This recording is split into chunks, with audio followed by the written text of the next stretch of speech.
দেশের কয়েকজন পুঁজিপতিকে কোটি কোটি টাকার বিনিময়ে স্মার্ট মিটারের বরাত দেওয়া হয়েছে।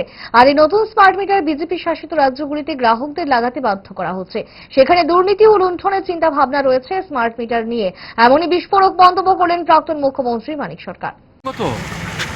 এখানে যে মেশিনটাতে কত বিদ্যুৎকে ব্যবহার করছে তার তো রিডিং উঠছিল, অসুবিধা কিছু হচ্ছিল না। তো হঠাৎ করে এটাকে বদলে এই নূতন ধরনের মেশিন বসাবার প্রয়োজনটা আসলো কেন?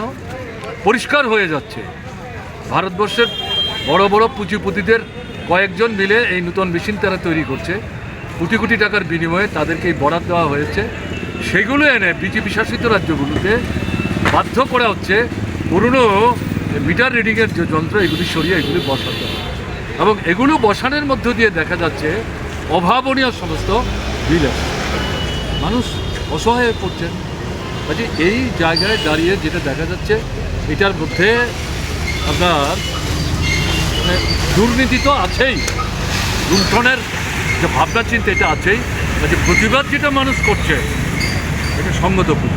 ভালোবাসা বদলায়নি, আর বদলায়নি তারা। 5 দশক ধরে গ্যাস অম্বল ও পেটের সমস্যা একমাত্র সমাধান গ্যাস নল।